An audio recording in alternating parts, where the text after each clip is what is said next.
I think if you're going to build a company that attracts really high potential people, some of them will leave. It will be a launching pad for them. And learning to see that as a mark of success and not failure is a growth area for a lot of founders. It's the week of October 6th. Welcome to the Learning Corner, a Precursor Ventures podcast.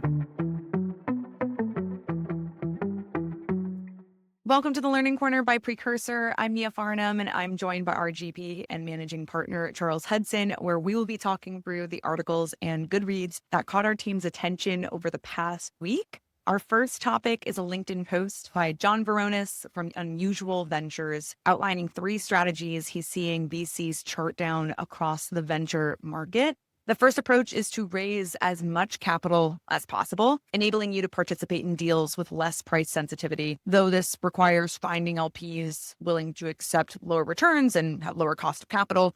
The second strategy involves building a fund with a completely differentiated approach that founders recognize and value. This differentiation attracts founders who seek partners capable of providing more than just capital and negotiating terms for funding rounds. The third approach is a volume-based strategy where you invest broadly and hope to pick winners over time while hosting flashy and fun events to make the journey a little bit more enjoyable along the way. John closes the post with a takeaway that the first route doesn't necessarily generate the venture returns LPs typically expect, and the third requires exceptional luck to succeed. The second is actually the most challenging strategy to execute effectively, and not all funds will be able to do it well. So Charles, question for you. Do you feel like after looking at these, that these 3 different lanes accurately describe the state of venture today? I think it's a pretty good picture, and shout out to my fellow business school classmate, John, for his great post. I think, we've talked at length about the mega AUM firms and sort of the business they're playing in. I continue to believe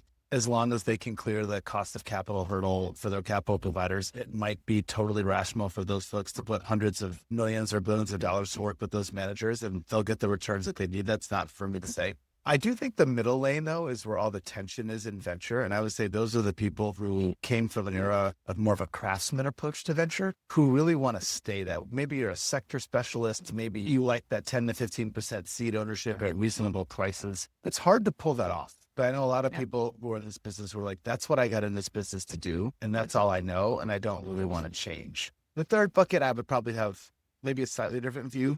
I do think there are alternative strategies which are like, hey, I'm just going to try to get into as many good companies as I can. I hope I have a great one. And some of those people are price sensitive like we are, but other people I know are price insensitive, and they're really running an access strategy. So if I were to say, to recast maybe what John said, I'd say there's an access strategy at the bottom, which is like get into as many good deals as possible, however you define good. There's the middle classic seed, early stage VC strategy, which feels like it's under tremendous pressure. And then there's the game that the 10 biggest firms in our industry are playing, which is massive, massive fund size to chase these hopefully super compounding companies.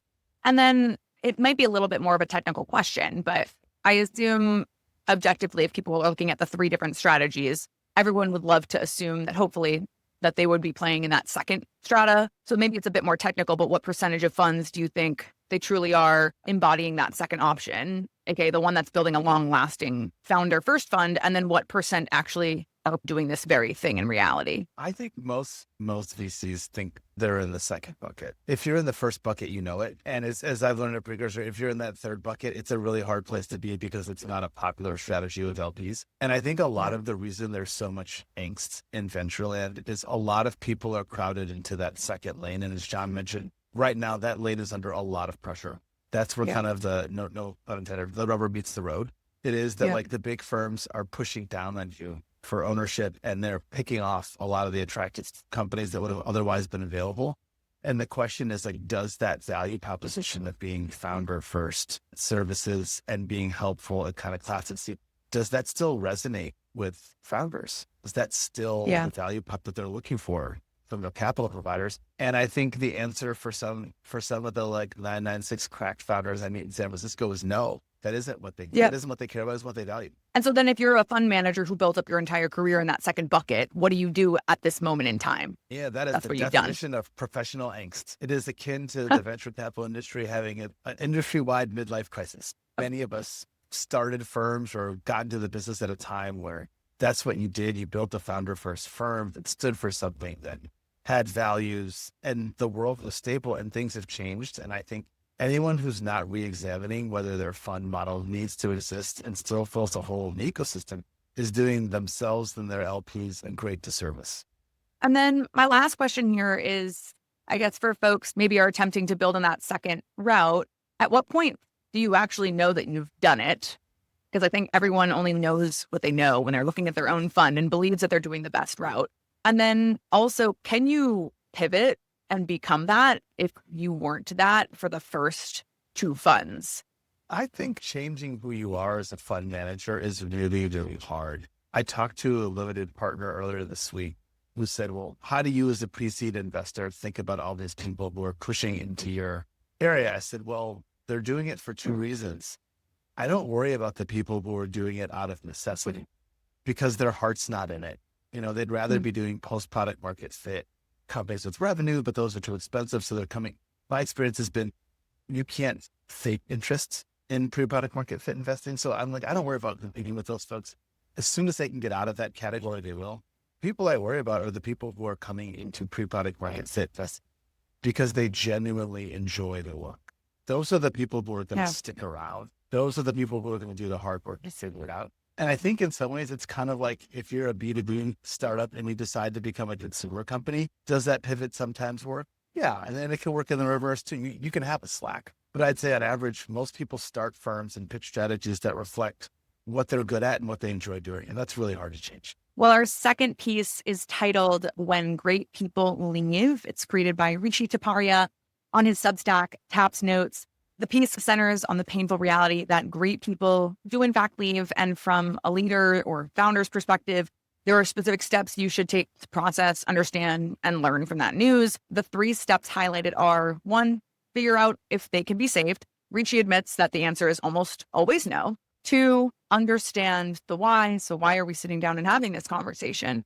And 3, handle that transition with grace. Ultimately, leading this event with introspection makes it possible to keep these team alumni as advocates in the outside world. And Rishi acknowledges that critical departures are most painful when teams are small, not like they ever get easier.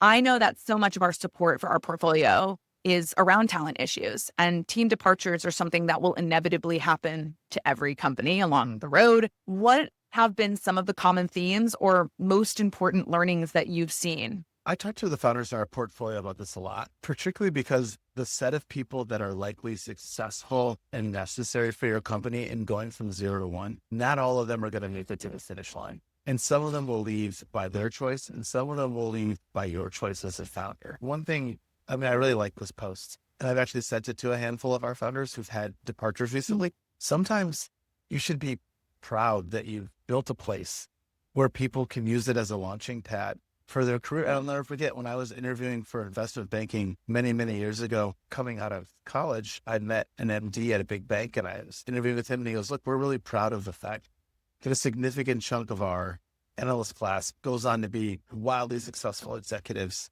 in the future. I go, well, isn't that bad for the business? He goes, well, who do you think they call when they need an advisor or financial services? And they take the things that they've learned in our best practices in our business, and they take those learnings and lessons and habits with them to their new places. And we're sort of seeding the world with our way of thinking. And I have friends at McKinsey who've told me the same thing. And so I think one of the challenges is I'm telling you a very good long-term, highly elevated story. When your lead product manager, who's your best person, leaves and you're stuck, you're not thinking about the long-term, you're thinking about the next release or the next version of the product and who's going to do that work. The other thing I will say is every time somebody leaves, in most cases, there are far more people who stay than leave. So if your star person leaves, everybody who stays at your company is going to watch the way you treat that person on the way. What do you say about them? How do you handle their departure? Because they're going to say, someday I might be that person. And if that person was treated poorly on the way out the door, what does that say about what I should expect from this founder and this leadership team if I make a similar decision? And the flip side is, I think good departures require coordination from both parties. It requires the CEO and the leadership to be gracious on the way out. And it also requires the person leaving to be gracious and accommodating to some extent on the way out. I mean, we're coming up on peak season, which is January, because everybody goes home and sees their family and they go, how's work? And you're like, it's okay. Or I kind of want to do this other thing. New will come back in January and they're thinking, do I want 12 more months of this, whatever this is? And so I think it's one of those things where like the more it happens, the easier it is to appreciate it, but it's always hard in the moment.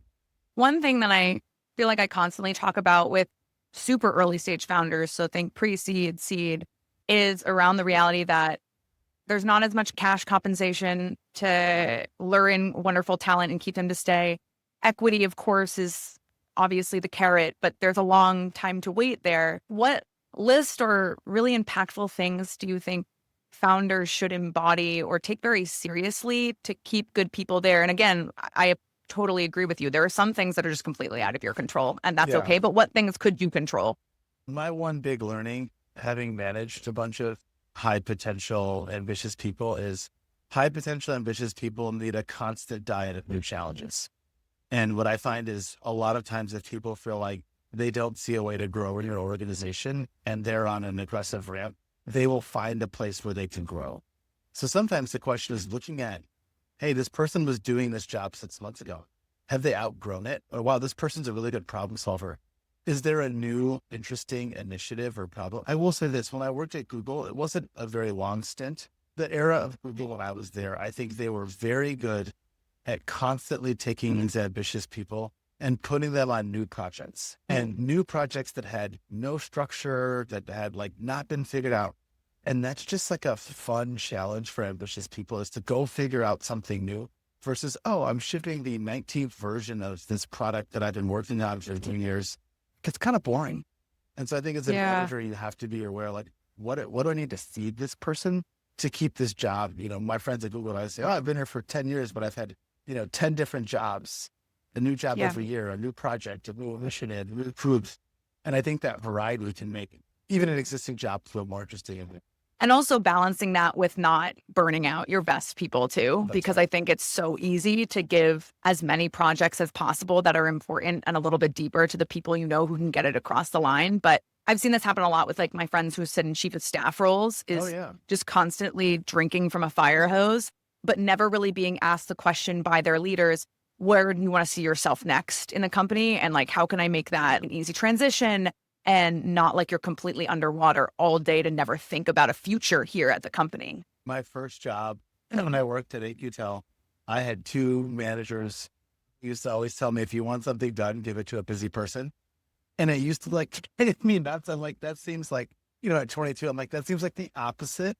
Why wouldn't we give it to somebody over here who's got all this capacity? And like, oh, well, the busy person is the person who's in demand because they get stuff done. And I do think what you just said is very wise counsel. Well, our last piece is a LinkedIn post by Itamar Novik from Recursive Ventures, who discussed the counterintuitive dynamic from his perspective that has traditionally existed in venture capital, investors not investing in solo founders. Despite numerous examples of successful solo founder companies, many venture funds choose to abstain from this structure, citing data that co-founded companies consistently have better outcomes.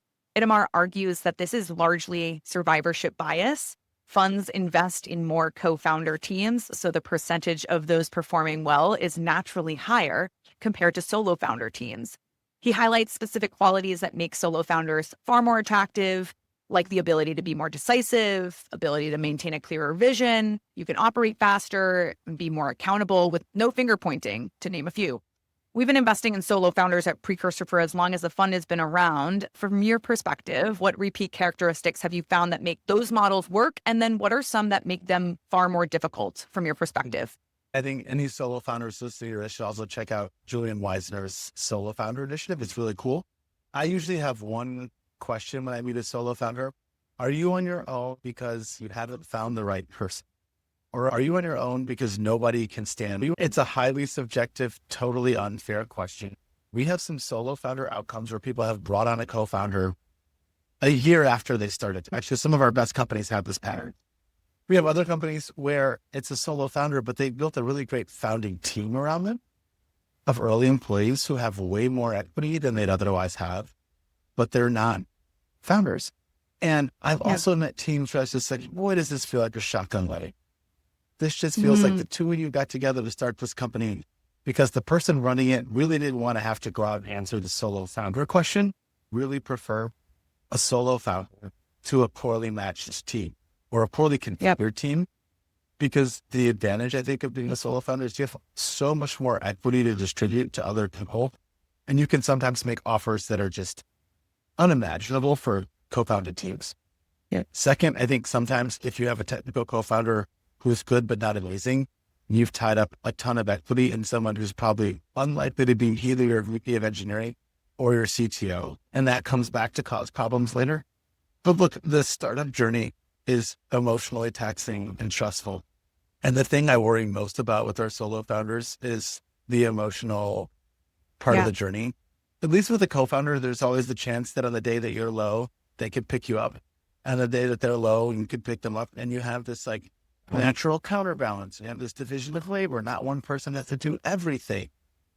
It's just easier, I think, to share the load if you could find the right person. Says the guy who started as solo GD. Let's take this. I was going to say that all checks out of being this great sounding board and emotional support if you have picked the right person. If you haven't, it's going to add far more issues than create value long term.